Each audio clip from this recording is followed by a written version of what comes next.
आपका एक ट्वीट आया कि फेसबुक पे एक नेता ने लिखा था चुनाव के वोट पड़ने के 2 दिन बाद, और उसने लिखा था कांग्रेस को इतने वोट, बीजेपी को इतने वोट और लगभग उतने वोट निकले। फिर आपने ईवीएम पर सवाल उठाया।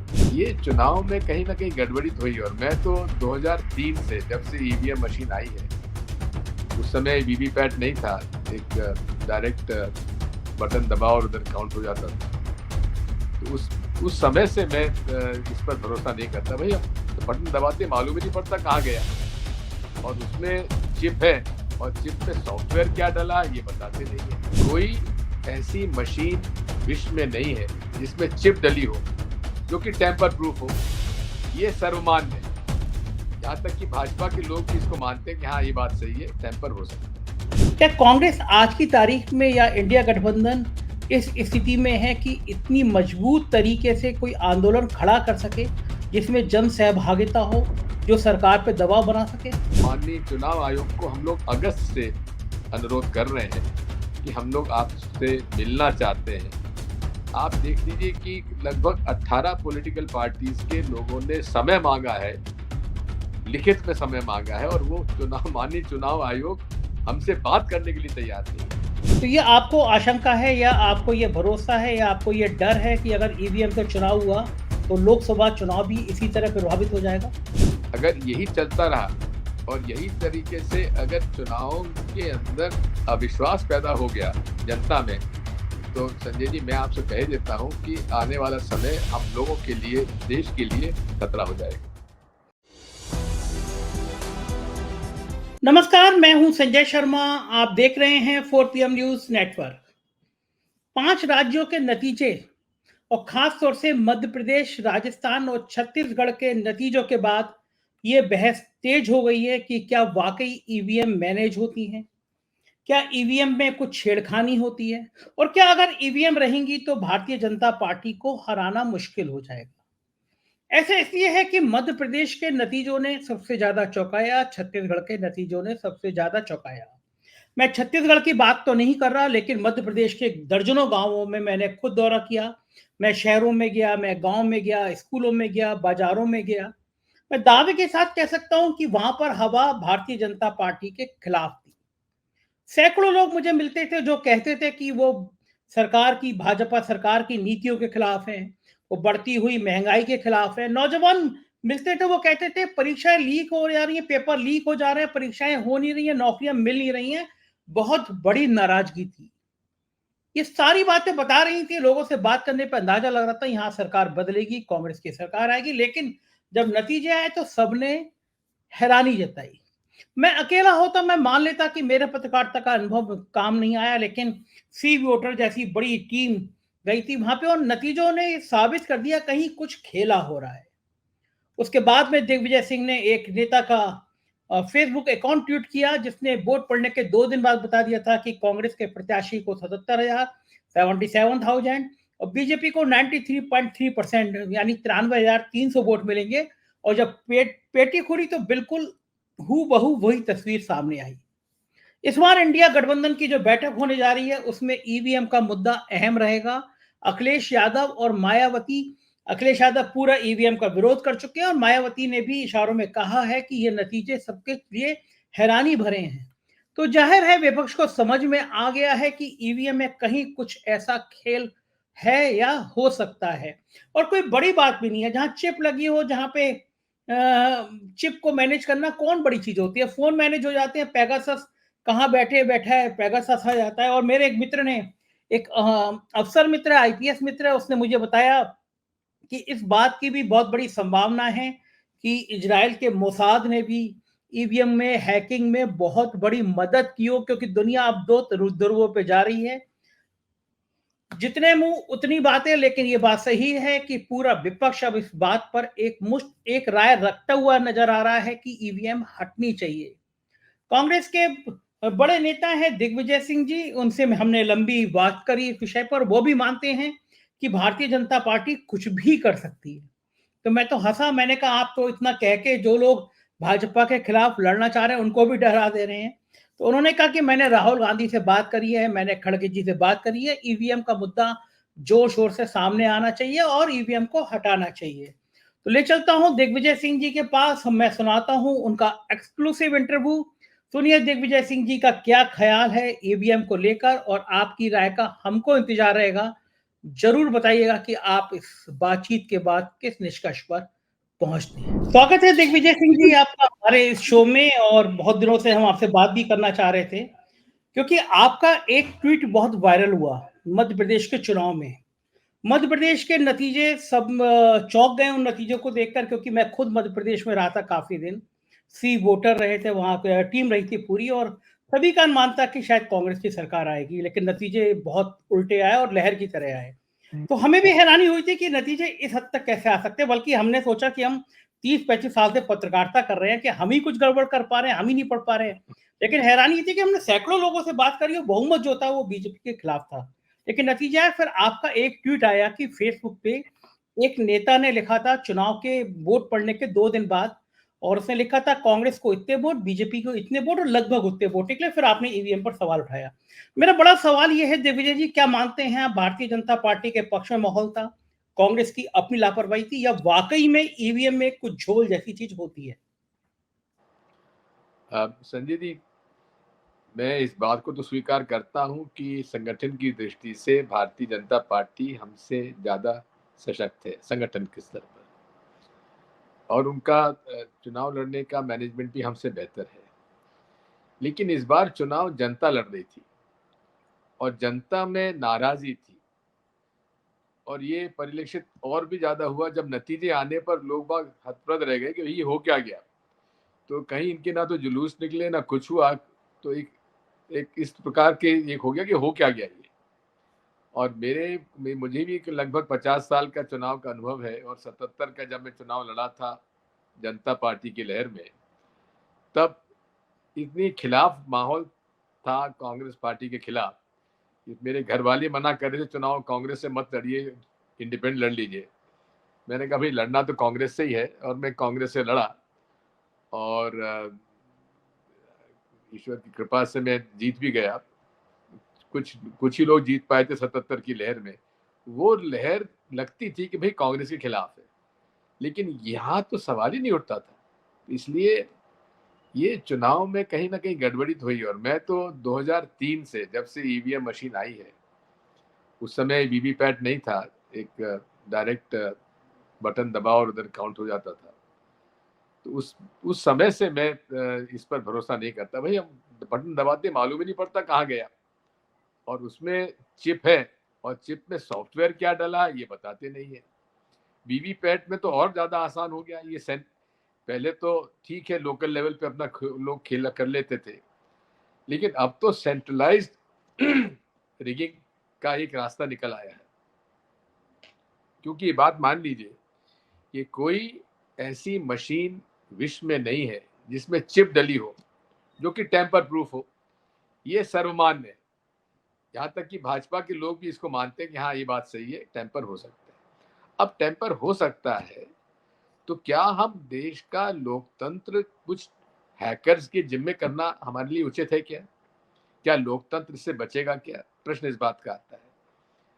हाँ ये बात सही है कि कांग्रेस पार्टी ही है जिसने की ईवीएम मशीन शुरू की थी, लेकिन इसमें तो उस समय टेक्नोलॉजी का इतना वो नहीं था कि हम लोग इसमें ऐसी परिस्थिति में हम लोग आ जाएंगे। तो आज की परिस्थिति में मैं तो इस नतीजे पर हूँ कि जो माहौल था ठीक विपरीत उसके नतीजे आए हैं। और ऐसी सीटें जहां हम लोग निश्चित चुनाव जीत ही रहे थे, वहां हम लोग 15-15, 20-20 हजार से वोट से हार रहे हैं। तो ये इसमें मशीन का खेल तो हुआ है। दिग्विजय जी, बड़ा सवाल ये है कि 4-5 महीने बाद पार्लियामेंट का चुनाव है। आप भरी आरोप लगाएं कि ईवीएम में धांधली है, मैं भी मान लूं ईवीएम में धांधली है, या बाकी लोग भी मान लें। नतीजा क्या है? क्योंकि मैंने इतना नाकारा, इतना कमजोर चुनाव आयोग अपनी जिंदगी में नहीं देखा। एक तरफ टीएन शेषन हुआ करते थे, एक तरफ ये चुनाव आयोग है। तो आप इसको लिख के पत्र देते रहेंगे, इसके यहाँ धरना प्रदर्शन करते रहेंगे, उन्हें सुननी नहीं है आपकी बात। फिर कांग्रेस किस नतीजे में पहुंच रही है, लड़ेगी कैसे? अगर ईवीएम मैनेज है, मैं आपके आरोप सही मान लूं, तो फिर ये चुनाव जीत जाएंगे। तो कांग्रेस इसके लिए क्या प्लान कर रही है? इस बारे में हम लोगों की चर्चा है, और बहुत करके तो 19 तारीख को जो इंडिया अलायंस की मीटिंग है उसमें इस बात पे चर्चा होने की संभावना है। मैंने इस मामले में पार्टी में भी बात की है और निवेदन भी किया है। साथ में हम लोगों ने कुछ प्रश्न, बेसिक प्रश्न माननीय चुनाव आयोग के सामने रखे थे कि किस तरह से ये जो प्रश्न चिन्ह लगे हुए हैं, उदाहरण के लिए, क्या ये स्टैंड अलोन मशीन है? क्या सिंबल लोडिंग यूनिट जो डेट ऑफ विड्रॉल के बाद आता है और 2 उसमें टेक्नीशियन आते हैं और वो उसको इंटरनेट से कनेक्ट करते हैं, तो ये अब स्टैंड अलोन तो मशीन नहीं रही, इंटरनेट से कनेक्टिविटी है। अब उसमें सॉफ्टवेयर जो डाला जाता है, वो सॉफ्टवेयर क्या डाला जाता है, उसको उजागर क्यों नहीं करते? जितने देशों में आज ईवीएम है, ऑस्ट्रेलिया में ईवीएम से वोट डलते हैं, लेकिन वहाँ सॉफ्टवेयर उन्होंने पब्लिक डोमेन में डाला हुआ है। तो आप, कोई भी व्यक्ति चुनाव वोट डालने के पहले उसको चेक कर सकता है कि भाई सॉफ्टवेयर जो डला है उसमें कोई मैलवेयर तो नहीं है, उसको उसमें इस तरह से प्रोग्रामिंग तो नहीं की गई है कि हम वोट कहीं डालें, दिखे कुछ और छपे कुछ। इन सब बातों पर हमें चर्चा करना चाहिए और हम लोगों ने कुछ प्रश्न रखे थे जो कि सिविल सोसाइटी के साथ बैठकर हम लोगों ने तैयार किए थे और माननीय चुनाव आयोग को हम लोग अगस्त से अनुरोध कर रहे हैं कि हम लोग आपसे मिलना चाहते हैं। आप देख लीजिए कि लगभग 18 पॉलिटिकल पार्टीज के लोगों ने समय मांगा है, लिखित में समय मांगा है, और वो माननीय चुनाव आयोग हमसे बात करने के लिए तैयार नहीं है। अब आप बताइए, इस पे चुनाव आयोग, और अब ये कानून और नया बना दिया है इन्होंने, बना रहे, प्रोसेस में है। ये चुनाव आयुक्त की नियुक्ति एक कमेटी करेगी जिसमें पहले चीफ जस्टिस को रखा जाने का प्रस्ताव था सुप्रीम कोर्ट का। अब उन्होंने कानून ये बना दिया कि प्रधानमंत्री रहेंगे, उनके द्वारा मनोनीत एक मंत्री रहेंगे और विपक्ष के नेता रहेंगे। अब विपक्ष के नेता क्या कर लेंगे जहां प्रधानमंत्री और मंत्री दोनों बैठे हुए हैं? तो इससे तो और इनकी निष्पक्षता पर और एक बहुत बड़ा चिन्ह भी लग जाता है। किसी भी सफल लोकतंत्र में आप ये अगर समझें और ये उम्मीद करें कि निष्पक्ष चुनाव होने के लिए निष्पक्ष चुनाव आयोग भी होना चाहिए। अब आप देख लीजिए कि खुलेआम Narendra Modi ji during the campaign घोषणा कर रहे हैं कि सबको 5 साल तक मुफ्त में अनाज दिया जाएगा, कोई सुनने तैयार नहीं है। कर्नाटक में जिस दिन वोट डल रहा है उस दिन वो अपील कर रहे हैं कि भाई बजरंग बली का नाम लेके बटन दबा दीजिए। माननीय चुनाव आयोग उसको भी संज्ञान में नहीं ले रहा है, जबकि पूरी तरीके से इस प्रकार का बयान देना तो ये तो कानूनन अपराध है, मॉरल कोड ऑफ कंडक्ट के खिलाफ है, लेकिन कोई तो तरीके से ये लोग मानने तैयार नहीं। तो कांग्रेस पार्टी तो इस मामले में सचेत है, दूसरी पॉलिटिकल पार्टीज भी इस मामले में है। अब यही है कि हमको निर्णय लेना है कि इसको आंदोलन को क्या स्वरूप देना है। बहुत सारे लोगों का प्रस्ताव है कि साहब आप मशीन की बात ही मत करो, आप तो बैलेट पेपर की बात करो। बैलेट पेपर चुनाव होगा तो लड़ेंगे, नहीं होगा तो नहीं लड़ेंगे। अब यही है कि अगर ये बॉयकॉट करने का हम लोग निर्णय लेते हैं तो ये कोई, ये हमारे जितने सत्ता में बैठे लोग हैं, ये कोई इतना ही ईमानदार लोग तो है नहीं। वो तो कह देंगे भाई अच्छी बात है, मत लड़ो चुनाव, अब जो लड़ेगा उसको देंगे। इस तरह का बांग्लादेश में भी हो चुका है। पिछले चुनाव में बांग्लादेश की ऑपोजिट खालिदा की पार्टी ने कहा कि बॉयकॉट हमने किया, उन्होंने कहा ठीक कर दिया बॉयकॉट, चुनाव तो हमारा हो गया, सरकार उनकी बन गई, चल रही है। तो अब ये बात वही है कि एक निर्णय लेना पड़ेगा और जितना जल्दी हो सके निर्णय लेना चाहिए। लेकिन आम जनता में इस बारे में लोगों के मन में प्रश्न चिन्ह की संख्या बढ़ती जा रही है कि इस ईवीएम से तो न्याय हमको मिलने वाला है नहीं। दिग्विजय जी, दो मैंने उदाहरण देखे थे। एक बार महेंद्र सिंह टिकैत थे और किसानों की मांगों को लेकर किसान दिल्ली आ गए थे और वहीं उन्होंने डेरा डाल दिया था, वहीं खाना बनाना शुरू किया था और सरकार झुकी थी। दूसरा उदाहरण हमारे सामने किसान आंदोलन का है। हमने इन्हीं देश के प्रधानमंत्री को किसानों के सामने झुकते हुए देखा, भले वो 700-800 किसानों की मौत के बाद हुआ, महीनों प्रदर्शन के बाद हुआ, लेकिन जब दिल्ली तक मार्च हुआ तो लोग डरे, सरकार झुकी। क्या कांग्रेस आज की तारीख में या इंडिया गठबंधन इस स्थिति में है कि इतनी मजबूत तरीके से कोई आंदोलन खड़ा कर सके जिसमें जन सहभागिता हो, जो सरकार पे दबाव बना सके? बात यही है कि इसमें सही पूछिए तो एक पॉलिटिकल विल की आवश्यकता है सभी राजनीतिक दलों में, और इसमें अभी तो कई ऐसे राजनीतिक दल के नेता आज भी हैं जो इस बात को स्वीकार नहीं करते कि ईवीएम मशीन हैक हो सकती है। उसमें भी आम सहमति नहीं है, लेकिन धीरे धीरे उनमें कि उनके मन में भी ये बात सामने आती जा रही है कि ईवीएम का खेला हो सकता है। तो इसलिए कोशिश हम लोग कर रहे हैं, और इतना बड़ा आंदोलन, और उसके लिए अब इतना समय भी नहीं, क्योंकि ये भी किसान आंदोलन भी 1 साल से ज़्यादा चला, तब जाकर नरेंद्र मोदी जी झुके। तो ये सब बातें सामने आएंगी, लेकिन अभी तो फिलहाल चर्चा में ही है। तो ये आपको आशंका है या आपको ये भरोसा है या आपको ये डर है कि अगर ईवीएम से चुनाव हुआ तो लोकसभा चुनाव भी इसी तरह प्रभावित हो जाएगा? बात यह है कि इनका इतना स्टेक्स हैं, इतने बड़े स्टेक्स हैं कि ये कुछ भी कर सकते हैं। ये मैं समझता हूँ कि ये वो लोग हैं, इनको मैं थोड़ा बहुत अंदरूनी तौर पे जानता भी हूँ, इनके कार्यकलाप। तो ये कुछ भी कर सकते हैं। दिग्विजय जी, आपकी बातों से वो लोग डर जाएंगे जो लोग इनके खिलाफ एक ताकत के साथ खड़े होने की बात करते हैं, सोचते हैं। अगर आप ये कह देंगे कि ये लोग कुछ भी कर सकते हैं, तो वो जो ताकतें इनसे लड़ना चाहती हैं, उनके मन में कहीं ना कहीं डर पैदा हो जाएगा। दिग्विजय सिंह जैसा जुझारू नेता भी कह रहा है ये लोग कुछ भी कर सकते हैं। बात देखिए, जो बात सही है, क्योंकि मैं तो उनको जानता हूँ, काफी सालों से जानता हूँ। क्योंकि अब ये जिस प्रकार से नतीजे ये आ रहे हैं, अब आप समझ लीजिए कि 2019 में उन्होंने कहा कि 303 हमारी सीटें आ जाएंगी, आ जाती हैं। एक व्यक्ति एक विधानसभा में कहता कि ये इतने वोट पड़े हैं, इसमें से इतने वोट कांग्रेस को जाएंगे, इतने भाजपा को जाएंगे, इतने वोट से हम जीतेंगे, और उतना हो जाता है। यही नहीं, ऐसे अनेक उदाहरण, जैसे मेरे खुद के लोकसभा सीट में 3 सीटें हैं, जहां तीनों सीट में कांग्रेस को 81,000 वोट मिले। 81,000, 200, 21,000, 300, 500, इस तरह का वोटिंग होता है। दूसरी बात यह है कि मैं आपको उदाहरण देता हूँ, 2018 का चुनाव हुआ,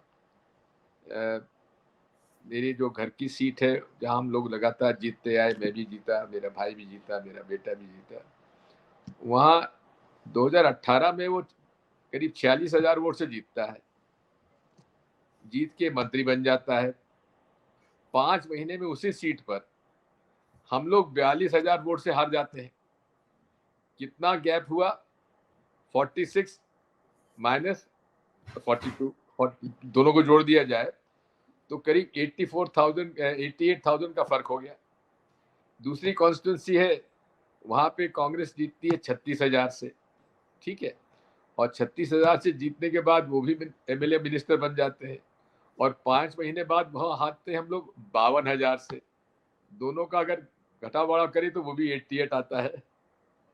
उधर चले जाइए, अभी जीतू पटवारी हमारे प्रदेश कांग्रेस के अध्यक्ष बन गए हैं, वो जीतते हैं 13,000 से, मिनिस्टर बनते हैं, लोकप्रिय है।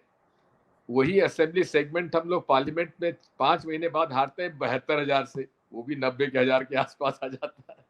कहने का मेरा मतलब यह है कि पूरे तरीके से ये मैनिपुलेटेड मुझे नजर आता है। और इसमें कार्य, मैं दूसरी बात आपसे कहता हूँ, इसका जो कनेक्टिविटी भी है वो भी इस तरह से है, बैलेट यूनिट है, वीवीपैट यूनिट है, और कंट्रोल यूनिट है।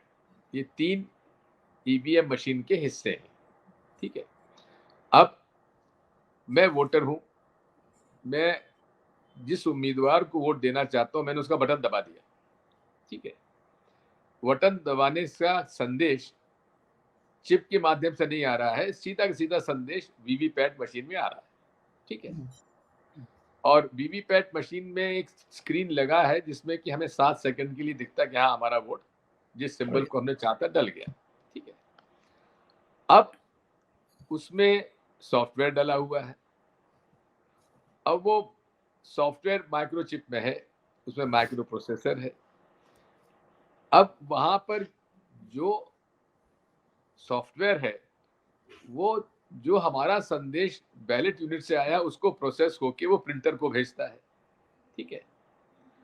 अगर हमारा ये सॉफ्टवेयर प्रोग्राम्ड है कि आपको इस पूरे प्रयोग में इतना प्रतिशत वोट इसको देना है, इतना प्रतिशत इसको देना है, वो उसके हिसाब से अपना डायरेक्शन प्रिंटर को देगा और प्रिंटर जो है वो प्रिंट करने के बाद डब्बे में डाल देता है, ठीक है। तो ये जो बार बार सुप्रीम कोर्ट के सामने पिटिशन होता है कि साहब वीवीपैट स्लिप 100% काउंट होना चाहिए, आप 100% काउंट करा लीजिए, वो बराबरी मिलेगी, क्योंकि कंट्रोल यूनिट का संदेश तो यहां से आ रहा है जब प्रिंटर के बाद, तो इसलिए उसमें कहीं मिसमैच आपको नजर नहीं आएगा। अगर आप यही कनेक्शन बैलेट यूनिट से वीवीपैट यूनिट के बजाय सीधा कंट्रोल यूनिट में डालते तो वो सीधा संदेश था उस आदमी के इंटेंट का, उसमें मैं जिसको चाहता हूँ वो आपने इधर काउंट कर लिया, और फिर वो कनेक्ट होता वीवीपैट को, वो प्रिंटर पे डाल देते, तो वो गड़बड़ उसमें होने की संभावना कम थी, क्योंकि वो जो निर्देश आएगा वो कंट्रोल यूनिट में कहां से आ रहा है, सीधा बैलेट यूनिट से आ रहा है, वो उसमें जो एक बार फीड हो गया तो वही प्रिंटर फीड करेगा। तो ये भी एक तरीका था। अब सबसे बड़ी बात यह है कि किसी भी व्यक्ति को शंका नहीं होना चाहिए कि हमें निष्पक्षता हमें इन चुनाव में नहीं मिल रही है। किसी भी लोकतंत्र के लिए ये आवश्यक पहलू है। अब जन जन में ये बात हो गई है कि ये जनमत नहीं, ईवीएम मत इन्हें चुनाव जिता रहा है, और ये धीरे धीरे लोगों के मन में विश्वास होता जा रहा है। और जैसा आपने ठीक कहा कि ये जब लोग कह देंगे साहब आप मशीन में तो जीत ही नहीं पाते तो आपको वोट क्यों दें, ये भी एक अजीब सी बात है। लेकिन क्या करें, हमारे सामने इस बात को अलावा और क्या है, इसको अगर हम लोग ना बताएं। लेकिन ये लोग कहते हैं कि वही ईवीएम आपको हिमाचल में जिता देती है, वही ईवीएम आपको कर्नाटक में जिता देती है। शर्मा जी आपने बिल्कुल सही कहा है। ये अगर सभी जगह एक तरफ होने लगेगा तो इनकी तो पोल खुल जाएगी। तो इस बात को ये बड़े होशियारी से करते हैं, किस विधानसभा में किस को कितना प्रतिशत वोट करवाना है उसके हिसाब से सेटिंग ये करते हैं, और ये सेटिंग पूरे तरीके से सेंट्रली उसमें जो सिंबल लोडिंग यूनिट के माध्यम से सॉफ्टवेयर जो डाला जाता है उसके माध्यम से ये करते हैं। तो अभी तक राहुल जी, इसलिए बात यह है कि भाई कांग्रेस आप हिमाचल में जीत गए, छोटी स्टेट उन्हें फर्क पड़ता नहीं है, कर्नाटक में जीत गए, उनका कोई ज्यादा स्टेक वहां था नहीं, उनका स्टेक तो है पार्लियामेंट का, सरकार केंद्र में उनकी बने तो बाकी राज्यों को तो वो खरीद फरोख्त करके अब किसी सरकार बना लेंगे। प्रश्न इस बात का है कि वो लोग कंसंट्रेट करते हैं केंद्र में, और उसका जो एक जैसे कहते हैं कि ट्रेलर जो होता है चुनाव का, जो भी फिल्म का ट्रेलर होता है उसके बाद मुख्य फिल्म आती है, तो ये तीनों राज्य में जो था वो ट्रेलर था कि इसमें भाई अगर भाजपा हमारी नहीं आएगी तो लोगों के मन में हो जाएगी कांग्रेस जीत रही है तो इसको हमारे काउंटर जाएगा। तो एंटी इनकम्बेंसी भी अब बड़ी है मोदी जी के खिलाफ, भाजपा के खिलाफ, क्योंकि गरीब और गरीब होता जा रहा है, महंगाई बढ़ती जा रही है, बेरोजगारी का आपने देख ही लिया। 4-5 दिन पहले जो कुछ संसद में हुआ, ये लोग कौन थे, कोई टेररिस्ट तो मुझे नजर इसमें एक भी नजर नहीं आया। ये लोग पढ़े लिखे नौजवान थे और शहीद भगत सिंह के फैन क्लब के वो मेंबर थे। तो जिस तरह से शहीद भगत सिंह जी ने अपनी बात जनता के सामने रखने के लिए, जब कोई गोदी मीडिया सुन नहीं रहा है, कोई उस बात सुन नहीं रहा है, तो और विकल्प क्या बच जाता है, तो इसलिए इन्होंने एक मैसेज देने के लिए सब कुछ किया। तो मैं उसको कुछ जस्टिफाई नहीं कर रहा हूँ किसी भी बात को सुनने के लिए। इस तरह की कदम उठाना ये लोकतंत्र के खिलाफ है, लेकिन मरता क्या नहीं करता है। ये जो फ्रस्ट्रेशन डेवलप हो रहा है, ये सोशल अनरेस्ट जो है, अगर यही चलता रहा और यही तरीके से अगर चुनावों के अंदर अविश्वास पैदा हो गया जनता में, तो संजय जी मैं आपसे कह देता हूं कि आने वाला समय हम लोगों के लिए, देश के लिए खतरा हो जाएगा। बिल्कुल ही। दिग्विजय जी, लेकिन एक बड़ा सवाल ये कि राहुल जी और खड़गे जी अभी तक ईवीएम पे क्यों नहीं बोल रहे हैं? उनके स्टेटमेंट क्यों नहीं आ रहे हैं? राहुल जी खुद कन्विंस पहले नहीं थे, लेकिन धीरे धीरे उनको समझाया, हम लोगों ने बताया, तो अब उनको लगता है कि हाँ बात सही है, तो लेकिन अब मोर और लेस वो कन्विंस्ड है। तो ये माना जाए कि बहुत जल्दी राहुल गांधी या खड़गे जी ईवीएम हटाओ अभियान शुरू करने जा रहे हैं? ये आम सहमति हमारे इंडिया अलायंस में अगर हो जाती है तो बात उसको आगे बढ़ाएंगे। वैसे लेकिन दिग्विजय जी, पार्लियामेंट्री पार्टी के जितने भी हमारे नेता हैं, उन्होंने तो जॉइंट जो जो क्वेश्चंस हमने रेज किए हैं उस पर तो उन्होंने सहमति दी कि वैलिड क्वेश्चंस हैं, इनको हमें पूछना चाहिए। लेकिन ये स्टैंड अभी तक हम लोग नहीं ले पाए हैं जॉइंट इंडिया अलायंस पार्टनर्स कि हमें इसको इनको केंद्र सरकार को ये बताना चाहिए कि नहीं, कहना चाहिए नहीं, कहना चाहिए कि या तो आप बैलेट पेपर से कराइए या आप हम लोग बहिष्कार करेंगे। ये बहुत बड़ा निर्णय होगा, तो इसलिए तो अभी इसमें कुछ नहीं कह सकता। लेकिन इतना जरूर है कि हम लोग ये तो मांग कर ही सकते हैं कि भाई आप कम से कम सॉफ्टवेयर तो उजागर करो। बिल्कुल बात है। आप हमें दिग्विजय कुछ जी, ना करो, आप हमें हाँ कुछ सर, ना करो, तो वीवीपैट स्लिप जो नीचे गिरती है वो बक्से में गिरने के बजाय हमें हाथ में दे दो, हम देख लेंगे भाई हमने जहाँ वोट दिया वो छपा है और हम एक मत वो पेटी वहां आपकी रखी है। वो आपकी बातें वो आपकी बातें आपको भी पता है, वो आपकी बात मानेंगे नहीं, ना सरकार मानेगी ना चुनाव आयोग मानेंगे। लेकिन दूसरी बात है दिग्विजय जी कि आप लोग भी जो अलायंस पे तय होता है वो आप लोग भी काम मानते हैं। 11 पत्रकार तय किए गए कि ये वो पत्रकार हैं जो सांप्रदायिकता के आधार पर बात करते हैं, अपने चैनल में नफरत बांटते हैं, इनका बायकॉट किया जाएगा। और लेकिन सब अलायंस के लोग हैरान हो गए कि कमलनाथ जी नावका कुमार को हेलीकॉप्टर में घुमा रही थी। तो फिर ये तो ये बात आपका भी धोखा तो आप लोग भी। मैं संजय जी बिल्कुल आपकी बात से सहमत हूँ, और इस मामले में हम सब बड़े दुखी थे। उनको हमने कहा और कमलनाथ जी ने उसको स्वीकार किया, उन्होंने गलती से स्वीकार की और कहा कि मुझे खुद को मालूम नहीं था कि ये नविका कुमार जो है इनको बॉयकॉट करने के लिए टाइम्स नाउ में किया हुआ है, ये उन्होंने कहा था। खैर मैं आपकी अच्छा, बात दूसरा से दूसरा दूसरा वो अखिलेश वखिलेश वो भी तो ठीक नहीं था ना? बिल्कुल गलत, बहुत बहुत गलत बयानी थी। इनफैक्ट मैं आपको ऑन फैक्ट ऑन रिकॉर्ड कह सकता हूँ कि हमें कहीं दिक्कत नहीं थी उसमें उनको एडजस्ट करने में, क्योंकि एक सीट उनकी पहले से थी, हालांकि वो बीजेपी में ज्वाइन कर गया और 3 सीटें और दी जा सकती थी, वो लोग 6 मांग रहे थे, तो हम 4 सीटों पर आम सहमति हो सकती थी और मैंने उसको आइडेंटिफाई करके उनसे बातचीत भी कर ली थी और कमलनाथ जी को दे भी दी थी, पर उसमें फिर जैसा भी हुआ जो आपके सामने। अच्छा, एक चुनाव में मैं उस दिन ही मध्य प्रदेश में वैसे था एक जो बात है संजय जी, एक बात मैं और कहना चाहता हूँ, क्योंकि इंडिया अलायंस में रीजनल पार्टीज है, नेशनल पार्टी एक कांग्रेस पार्टी है। रीजनल पार्टीज का अपना अपना हर स्टेट में उनके पॉलिटिकल एम्बिशंस होना स्वाभाविक है, उसको स्वीकार करना चाहिए।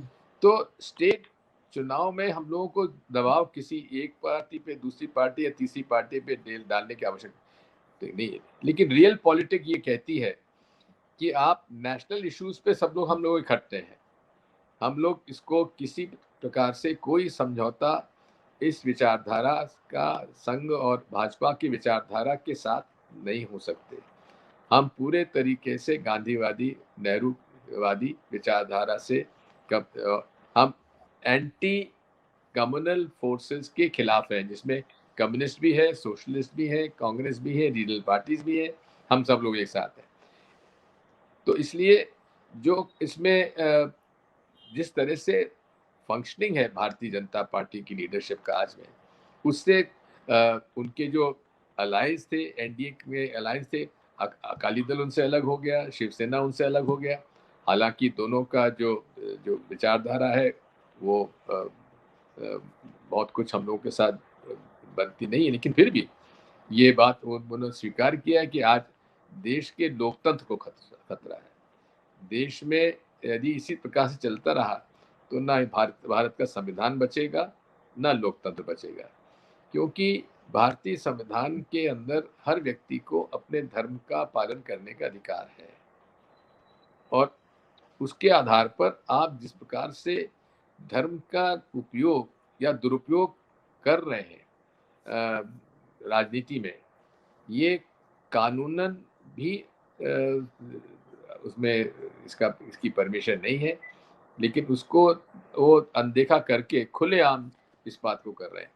आखिर ये जो नफरत तो फैलाई जा रही है, बिल्कुल ठीक बात है, लेकिन दिग्विजय जी लेकिन इधर ये फैलाते हैं, इधर ये नफरत फैलाते हैं, उधर से कुछ मुस्लिम पार्टीज हैं वो अपनी फैलाते हैं, तो दोनों में जब कन्फ्रंटेशन होता है एक दूसरे के पूरक हो जाते हैं। बिल्कुल ठीक बात है, लेकिन दिग्विजय जी आप देश का सबसे बड़ा सूबा है यूपी, आप अपने एक अलायंस को, आपका कांग्रेस के स्टेट प्रेसिडेंट आपके ही अलायंस से लड़ने बैठ जाती है, कहते हैं हमारे तो सब 80 सीट के प्रत्याशी तय हैं, कांग्रेस तय नहीं कर पाती है, उत्तर प्रदेश में हमें सपा का साथ लेना है, बसपा का लेना है, और लेना है तो उसमें दोनों लड़ते हुए नजर आते हैं। फिर देखिए बात यह है, मैं नहीं समझता कि हमारे प्रदेश कांग्रेस अध्यक्ष जी ने को ऑथराइज किसने किया था कि नेशनल इश्यूज पे और पार्लियामेंट के इलेक्शन में भी इस प्रकार का बयान दें, जबकि मालूम है कि इंडिया अलायंस में समाजवादी पार्टी, कांग्रेस पार्टी एक मंच पर है। तो ये मैं समझता हूँ कि उनको इस प्रकार का बयान नहीं देना चाहिए था। ठीक है, आपके पास 80 उम्मीदवार तो हर पार्टी के पास है, वो जीते हारे तो कोई दिक्कत नहीं, लेकिन इस प्रकार का बयान उन्हें नहीं देना चाहिए था, ये मेरा निजी मत है। बिल्कुल ठीक बात है। मयूर जी आप कुछ पूछना चाह रहे थे, सॉरी मैं आपको रोक दे रहा था भाई।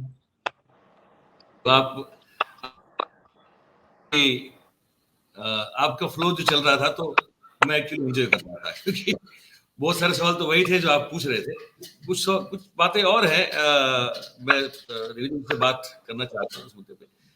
आपने 2-3 चीज कही, मैं सुन रहा था आपको। एक ये कह रहे हैं कि अभी भी वहां वो डिसाइड नहीं हो पा रहा है कि ये मतलब ये बात रखी जाए कि भाई या तो आप बैलेट पेपर लाइए या तो फिर हम चुनाव नहीं लड़ेंगे। और वो डर भी आपने कहा कि अगर आप डिसाइड करते हैं कि नहीं लड़ोगे तो इनको तो कोई फर्क नहीं पड़ता, वो तो उसको स्वीकार कर लेंगे कि हाँ ठीक है मत लड़िए। मैं ये पूछना चाहता हूं सर आपसे कि क्या कोई ऐसी सोच या ऐसा विचार हो रहा है with in Congress party and the India alliance also कि कैसे भी करके, मैं मतलब ये मेरा मानना है, मैं तो 2003 से चुनाव देख रहा हूँ गुजरात में, ठीक है, और मैं संजय भाई जानते हैं, शायद आपने देखा नहीं देखा, लेकिन हमारी चैनल पे इस ईवीएम के मुद्दे को लगातार जो है, इवन गुजरात चुनाव 2022 से जो है लगातार उठा रहा हूँ और बहुत सारे कार्यक्रम किए। राहुल मेहता नाम के सज्जन हैं, कांग्रेस के ही एक पुराने कैबिनेट मिनिस्टर गुजरात के थे, उनके सुपुत्र है, बहुत लर्नेड आदमी है। अगर आप लोग जाते हैं तो मैं ये जानकारी भी दे दूं, उन्होंने ये कहा कि आप जो मॉक ड्रिल करते हैं ना, वो मॉक ड्रिल होती है चुनाव से पहले, को मॉक वोटिंग होता है, आपको दिखाया जाता है, हर एक प्रत्याशी हर एक पार्टी का मौजूद रहता है वहां पे। बोले वो इस तरह से प्रोग्राम किया जा सकता है कि अगर आपने मान लिया, इसने प्रोग्राम किया कि भाई आज कौन सी तारीख है, आज 17 तारीख है, अगर मैं प्रोग्राम करता हूं कि 20 तारीख को सुबह 9 बजे से या 10 बजे से ही इसमें फिर वो 80-20 वाला रेशियो शुरू करना है, तो तभी वो काम करेगा, उससे पहले उसको पकड़ नहीं पाएंगे। और वो कह रहे हैं कि हो रहा है बिल्कुल लगातार। तो क्या सर आपकी पार्टी के अंदर या इंडिया अलायंस के अंदर ये कोई ऐसी कोई सोच पनप रही है कि ईवीएम कैसे भी करके न लाकर, मतलब हटाकर बैलेट पेपर लाया जाए? अमेरिका जैसे और दुनिया के जितने भी विकसित देश हैं सर, डेवलप कंट्री हैं, कहीं ईवीएम से चुनाव नहीं होता है। जर्मनी ने उसको लागू करने की कोशिश की थी, जनता ने प्रचंड विरोध किया, जर्मनी को वापस तुरंत बैलेट पे आना पड़ा था। तो कोई जो विकसित कंट्री है, जो बनाता भी है इसको, देश जापान, वो भी इसको इस्तेमाल नहीं करता है। तो हमको ऐसी क्या जरूरत है कि हम इस मशीन को इस्तेमाल करें जहां किसी प्रकार की ट्रांसपेरेंसी है ही नहीं, आप किसको वोट दे रहे हैं और किसको एक्चुअली जा रहा है, आपको आपके हाथ में कोई प्रूफ नहीं है। आपके यहाँ पे ये लगता है, ये टीका लग जाता है, बस आपको ये है कि आपने वोट दे दिया, बात खत्म। है ना, वो लेकिन लोकतांत्रिक दिग्विजय जी तो खुद भी कह रहे हैं ये बात को, लेकिन करें कैसे? सवाल ये, बिल्ली के गले में घंटी बजे कैसे? मैं उनसे ये समझना चाहता हूँ अपने दर्शकों के लिए कि क्या इस तरह की कोई सोच बन रही है कि लड़ना है तो लड़ना भी है, आप बहिष्कार तो कर ही नहीं सकते, और कैसे भी करके ईवीएम हटाना है, उसके लिए कोई ठोस है सोच? क्या अभी भी आपकी पार्टी में, मैं तो आप ही की पार्टी की बात करूंगा अभी, कि अभी भी जो है उसमें कुछ लोग या बहुत सारे लोग ये है कि कहते हैं कि नहीं जो है होने दो, क्योंकि अगर ये होने दिया तो आप 24 में भी नहीं आ पाएंगे। मैं तो अभी से आपको कह रहा हूँ, आप क्या कोई नहीं आ पाएगा, वही आएंगे वो लोग। तो ऐसी कोई सोच बन रही है क्या? भाजपा पहले कहती थी 303 सीटें आएंगी, आ गई। अब वो कह रहे हैं 400 सीटें आएंगी, बता नहीं। 418 की बात सर, अभी 418 की 418 आ जाएंगी, कोई शक नहीं है, आ जाएंगी। उन्होंने लेकिन 418 अच्छा, अगर इतनी, अच्छा 400 पार आ गई दिग्विजय जी, फिर कांग्रेस क्या करेगी? कांग्रेस तो देखिए, बात यह है, कांग्रेस पार्टी जो है एक वो पार्टी है जिसने कि हमेशा से ऐसी ताकतों के खिलाफ लड़ाई लड़ी है। आजादी हमको 47 के बाद मिली, उसके पहले हम उस हुकूमत से लड़ रहे थे जहां की प्रजातंत्र लोकतंत्र नहीं था, वहां भी हम लोग लड़े, वहां भी हम लोगों पर प्रताड़नाएं हुई, लोगों ने यातनाएं सही, जेल गए, और फिर अंतर्गत हमें आजादी मिली। तो इसलिए ये मत समझिए कि कांग्रेस इतनी कमजोर है कि हम लोग घर बैठ जाएंगे। ज्यादा जेल जाना पड़ेगा, जाएंगे जेल, उसमें क्या बात है। लेकिन वो विचारधारा जो कि लोकतंत्र का विरोधी है, वो विचारधारा जो भारतीय संविधान में जो गरीबों के पक्ष में के प्रावधान करती है, आरक्षण करती है, वो संविधान जिसमें कि हर आदमी को अपने धर्म का पालन करने का अधिकार दिया हुआ है, समान अधिकार दिया हुआ है, उस संविधान को परिवर्तन ये लोग करें और हम लोग चुप बैठे रहे, कम से कम कांग्रेस पार्टी इसको कभी स्वीकार नहीं करेगी। हाँ, ये लोग ईडी का उपयोग करेंगे, आईटी का करेंगे, सीबीआई करेंगे, जो करना है करें, लेकिन इसका मतलब ये थोड़ी कि सभी लोग डरपोक हैं और वो जाके भाजपा में चले जाएंगे। क्या इसमें दिग्विजय जी, ये अब नरेंद्र मिश्रा जी आपके मध्य प्रदेश से ही है, एडवोकेट है सुप्रीम कोर्ट के, वो तो गए सुप्रीम कोर्ट में, और 10 साल के बाद सुप्रीम कोर्ट ने 10 साल पहले तो मना कर दिया था। आप ही की पार्टी के बालेंद्र वाघेला और 21 संगठन लड़े 10 साल तक इस मशीन के खिलाफ। 2013 में सुप्रीम कोर्ट ने कहा कि भाई आप तो पार्टी बंद हो ही नहीं सकते, आपको नहीं आना, अगर आना है तो पॉलिटिकल पार्टीज को आना है। खैर उसके बाद 10 साल के बाद अब एक इंडिपेंडेंट जो प्ली है वो एक्सेप्ट की गई, और अभी मध्य प्रदेश हाईकोर्ट को छत्तीसगढ़ और मध्य प्रदेश के केसेस जो है 15,000 से ऊपर की फरियादें और ईवीएम और बहुत सारी प्रेयर्स हैं मिश्रा जी की, अब वो 1 या 2 महीने में उसको कंक्लूजन पे लाना, ये आदेश भी दे दिया गया है। पर क्या आप बतौर पॉलिटिकल पार्टी, हमें तो आपकी, मैं सिर्फ आपके कांग्रेस की बात करूंगा, आपने कभी ये नहीं सोचा, आपके वहां तो कितने धुरंधर एडवोकेट्स हैं साहब, इतने बड़े बड़े एडवोकेट्स हैं कि मतलब के नाम लेते पसीना छूट जाए लोगों का तो वो लोग जो है उनको, या आपकी जो हाई कमांड है, वो सब लोग मिलके, क्या आप खुद नहीं इसको अप्रोच कर सकते सुप्रीम कोर्ट को कि हुजूर गलत हो रहा है, इतने सारे प्रमाण, इतने सारे साक्ष्य हैं, आप इंटरवीन कीजिए, बैलेट पेपर लाइए? कर सकते हैं कि नहीं कर सकते हैं आप? मिश्रा जी जो एडवोकेट हैं, उनकी प्रेयर तो बड़ी सिंपल है कि साहब इतने सारे ऑब्जेक्शंस का निराकरण माननीय चुनाव आयोग ने नहीं किया। इनकी जो प्रेयर है उसमें ईवीएम का इशू बहुत ज्यादा प्रिडोमिनेंट नहीं है सर। हाँ, नहीं, मुझसे मिले थे और मैंने उनका जो उनकी प्रेयर है वो भी देखी है मैंने। उसमें यही है कि साहब इसमें मेल फंक्शनिंग हो जा रहा है, इसकी हमारी शिकायत है, उनको डायरेक्ट करिए कि हमारे जो आपत्तियां थी उनको, उनका निराकरण वो समय सीमा में करें, ये उनकी प्रेयर है। ईवीएम के फंक्शनिंग के बारे में या ऑल्टरनेट वोटिंग तरीका होना चाहिए, उसके बारे में कोई वो बात नहीं है। तो इसलिए इसमें वो इशू कुछ दूसरा ही है। इसमें तो आम सहमति राजनीतिक दलों को करना चाहिए, और हमारा जो बेसिक फंडामेंटल इशू है वो यही है कि भाई सॉफ्टवेयर आप उसमें क्या डालते हैं वो तो पब्लिक में होना चाहिए। ताकि उसको जब रैंडमाइजेशन हो मशीनों का कि कौन सी मशीन कौन सी बूथ पे जाएगी, कौन सी विधानसभा में जाएगी, उसमें समानता हो।